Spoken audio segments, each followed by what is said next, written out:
Let's talk about MetaHumans. And this is where Unreal Engine 5.6 really steps up. As a character artist, I've never seen this much power and flexibility baked into a single release, to be fair. MetaHuman 5.6 is out of early access finally, and it's packed with features that legit how we actually approach digital humans. I had the chance to try most of these features already live in Unreal Fest Orlando, and in this video, I'm breaking down everything from the new lip syncing tools, the muscle deformation, the hair grooming, and how to build a full performance using a microphone or even just your own webcam, and of course, the MetaHuman Creator. If you are into building characters for games, cinematics, virtual production, or even stylized content, this is where Unreal Engine starts to really compete with traditional DCC pipelines. So if anything of this actually hits you, this video is for you. Okay, let's jump into it.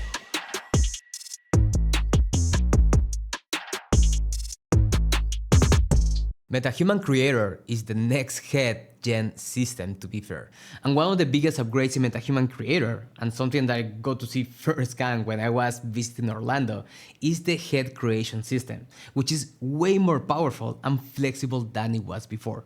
First of all, you don't need to browse the website and wait for it. Now you have all inside Unreal Editor. As well as the body, you have full parametric control, but it goes beyond, since you still have the old functionality plus all the new sculpting tools inside Unreal Engine. Sculpting. Every face you sculpt is fully rigged, expression ready, compatible with MetaHuman Animator, lip syncing, and control rigs inside Sequencer. You have clothing assets that now auto-fit to your custom body without glitches. Great for building modular characters for games where NPC variety actually really matters. And the skin quality is also way better. And you see it all the way straight in the creator. More detailed pores, subtle subsurface scattering, better handling of skin textures. It looks cleaner and even more lifelike. Now you can spend less time fixing artifacts and more time designing. Let's start with the base, MetaHuman Creator. It's now officially out of the early access, which means a more stable support pipeline and, importantly, expanded licensing. You are no longer locked to Unreal. You can export MetaHumans to Maya or even Blender, whatever you want. And that's actually a huge deal if you think about it. I'm telling you because from the last years, I've been working with MetaHumans quite a lot and play with lots of third-party tools and funky setups. And even if those did the job, it was actually never perfect. There were always areas where things were breaking or just needed more attention. Now we just have it all inside Unreal Engine for free. Okay, let's start from the most important area. Cover the features from MetaHuman Creator. In my case, I already actually sculpted Bruce Lee last year inside ZBrush, the head and also the full body. So it was as simple as loading my head FBX and also my body FBX in the MetaHuman Head Creator. From there, I just noticed that I need to make some small tweaks using the sculpting mode and load my own texture. From there, I was fully inside Unreal Engine already. Now you can fully customize it and also even use the Unreal Engine skin presets, but in my case I already had my own head texture that I created previously. Once you are fully happy, you only need to create the control full rig. Once Unreal Engine finishes the whole process, your character is animation ready. You can even test it just by playing some of the idle or happy animations that you have on the menu. But I noticed that out of the box, the character is not performing better, so it's obvious that it's going to need some further tweaking, and by that we're going to be using MetaHuman for Maya. By the way, if you're interested to know more about the process, about how to export your MetaHuman to Maya and then tweak the blend shapes, I created this full video inside the memberships. Here, I go through every single detail, how to tweak them in Maya and get them back to Unreal. This way you have full control on your character performance. For the hair, I created my own hair using Maya XGen. And once you import your Alembic to Maya, you need to make sure that you bind the hair to your character. For that, you only need to right-click on the hair Alembic file and create the binding. Select your head mesh and then save it. On the exported blueprint from the MetaHuman Creator, now you need to load your hair Alembic and also your bind file. This way we make sure that during animation, the hair follows and deforms correctly. Now, before we get into the juicy stuff, just don't worry, I will get there. The old blend presets are still there. So if you like to start with a little bit of blend with this and that and just call it a day, you can still totally do that. Nothing been taken away. But now, once you blended your perfect base face, you can jump into the sculpting mode and actually shape it, like your way. And the best part is that the rig doesn't really explode. You can go pretty wild here and the character still works. They still blink, they can stalk, you can also smile, everything. What I love is that all this sculpting, whether it's in the browser or from external tools, doesn't break the expressions. And that's the real magic. You're still working within anatomical boundaries, so everything deforms naturally. You can get very creative here, even push stylization. So yeah, if you've been waiting to break into the MetaHuman all look kinda the same, this is your jailbreak. I've been messing with tone a lot, honestly. It's never been this fun to create characters who feel unique but still work perfectly inside the engine. Now, other of the new big features is the parametric body system. Instead of just picking presets, you can now tweak bunch of body areas, and the best part is that adapts. So you don't have to worry if the head looks too small or too big. And you can tweak a whole bunch of different parameters like the height, the length and arm proportions, the torso length, the shoulder width, you really name it. And you can match the proportions also to real actors if you want. And the system automatically adapts the rig and clothing to match. Alright, let's talk about Maya. The MetaHuman for Maya plugin finally gives us the reliable way to export MetaHumans out, edit them, and then bring them back into Unreal without, rig breakage. So now you get proper young hierarchies, fully access to the facial blend shapes, and this is a big one, believe me.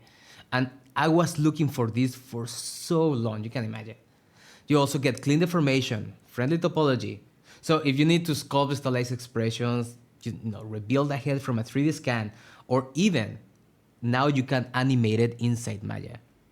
You can do that without any janky workarounds. This finally bridges the DCC and real loop in a way that doesn't feel like a hack. The MetaHuman Animator just got also a serious upgrade. Before we could sync the lips to voice lines. Now in addition we can add emotion, we can also add eye movement, you can add head tilts and also some neck rotation. So when the character delivers a line, let's say a whisper shout out, you don't just get some animated lips, you get expressive performance. The system listens to the tone and also the cadence. Okay, so to create a lip syncing animation, the process is actually very simple. So you need to create a performance first. So we're going to go through MetaHuman and we're going to click MetaHuman Performance. We're going to name this whichever way we want, so lip syncing, for example. And then we're going to open it here. Let's just make it bigger. And the first thing is that you need to make sure that you stabilize from the very beginning. That is an audio, not a footage in this case. Once you have the audio option selected, the menu is going to change. And here you're going to load the wave audio that you have created or you have imported into. Regarding the audio, I extracted one of the audios from one of the Bruce Lee interviews. So for you guys to see that it's actually very simple. I said, empty your mind, formless, shapeless, like water. I'm sure you guys can already identify the audio. So once you are here, you can already say which one is your visualizer mesh. So we're going to select one of the visualizer mesh. So we're already going to load it. And once it's fully loaded, you can even establish here from when the audio is going to be performing. In this case, I want to start performing the audio from something like 110, not from 0. And also for you to know, here we have a whole bunch of different options that before in 5.5 they were not available. First of all, you need to stylize if you want head movement mode or not. If you want to create transform or the control rig, I would recommend you for now, just keep it on transform track so it's easier. Also here, you're going to also establish the mood of the character. So by default, Unreal Engine is going to try to understand how the wavelengths are set up to establish an emotion. But for example, in this case, I'm going to give you a different example. So for example, we can go something like anger. So it already is obvious what type of emotion we want to establish here. And once you are absolutely happy with it, the only thing that you need to do is just hit process. Once you hit process, you can just click play. I said, empty your mind. Be formless, shapeless, like water. Now you put water into a cup, it becomes the cup. If you want to avoid any type of neck rotation, it's as simple as just literally say no neck rotation. So here in transform track, you will disable it. If you disable it, it won't have any neck rotation. So it's up to you what type of emotion you want to express. So for the test, we're going to be enabling the neck animation. This way we are able to kind of have more performance. So the guy is not just standing. That's one of the cool things about 5.6. You can already have more animation to different joints. And we're also going to enable generate blinks, which is very important. So once you are absolutely happy with your animation, you just need to export the animation. Here, you just go and save it. And it's going to ask you for a whole bunch of different options for the export. I believe by default it's absolutely fine. So we're going to hit create and automatically it's going to create it. So here we are in the sequencer. I already loaded my animation and also I loaded the audio wave. So for you guys to see, that's it. Empty your mind. Be formless, shapeless, like water. Now you put water into a cup, it becomes the cup. You put water into a bottle, it becomes the bottle. You put it in a teapot, it becomes the teapot. Now water can flow or it can crash. Be water, my friend. And here is one of the features that get Unreal quite flexible. You are no longer locked to an iPhone. MetaHuman Animator now supports pretty much any webcam, Android phones, DSLRs, and even pre-recorded videos. Which means that you can record even with a cheap webcam, stream it straight into Unreal Engine, and still get a usable performance.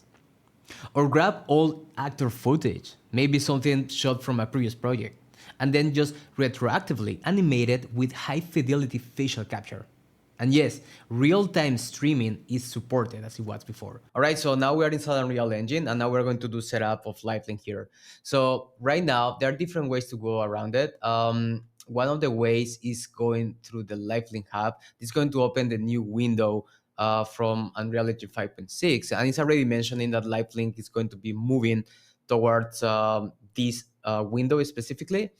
And my test for some reason doesn't always work with LiveLink, so I'm still utilizing the old version, which is the one that is working. So I just wanted to show you the window, but for you guys to know that in the future, perhaps you need to repeat the same process that we're going to do now inside here. So if you go now through Windows, Virtual Production, LiveLink, you're going to have the LiveLink menu. And now inside LiveLink, it's as simple as just set up the source, LiveLink face, and this, let me just remove this one. And then here, you need to set up the same IP address from your iPhone. So I know it just by heart already. It says, And once you set it up, you just hit connect. And you just need to make sure that it's working correctly. There you go. It's getting the signal, but by default, it's not going to work. So you need to select your MetaHuman, and then here inside the LiveLink object, you need to make sure that iPhone is actually selected, and then you just need to activate the LiveLink, and automatically it's going to already start streaming all the animation that I'm already capturing with my webcam, or in this case with my iPhone, into Unreal Engine. And it's as simple as that. It's something beautiful that Unreal Engine already allows us to make all of this in just a simple few steps. And hair grooming is no longer just for tech artists. If you're using Houdini, you can now generate a whole bunch of different complex hairs, like for example, braids, bands. You can also create custom curves and physical guide splines. Then you can export as a curves or a Alembic file into Unreal Engine, plug it into the Groom component, and then you're done. On the Unreal side, the Groom tools are even more advanced than it was before. You have full control over the clumping, the noise, the curl. You can add wind simulations in real time. They improve the binding to the sculpt. Even if you are not using Houdini, Maya, Exy, and Alembic support is now more stable within UE 5.6.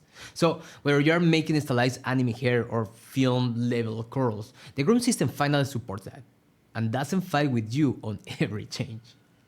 Alright, let's talk about body movement. The ML Deformer is now equipped with proper graph editor. That means that you can visually create muscle and soft tissue simulations based on baked animations and have them run in real time. You can simulate, muscle bulges like deltoids or biceps. You can do skin stretching or even compression, of course.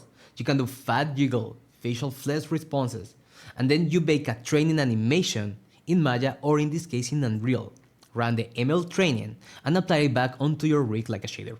So, no physics simulations, no blend shape library, just one trained deformation model, and it works all in real time. For realism, this is actually quite essential if you think about it, especially for characters with visible anatomy like animals or even strong creatures. Unreal Engine 5.6 also adds experimental procedural physics supporting control rig. This lets you add jiggle or sway to facial tissue, earrings, chains, belts, use force simulation on hair, ear, or even body parts.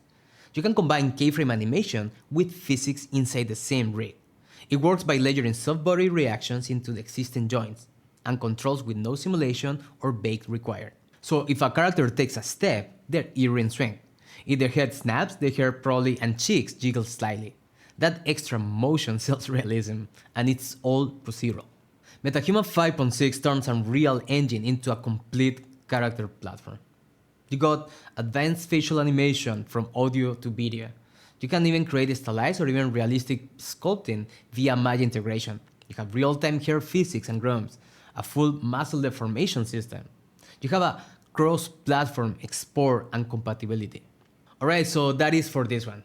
If you're interested in diving deeper into the full character creation process, from sculpting to rigging to bring it all back to Unreal Engine, I'm actually working on a full course that covers everything step by step.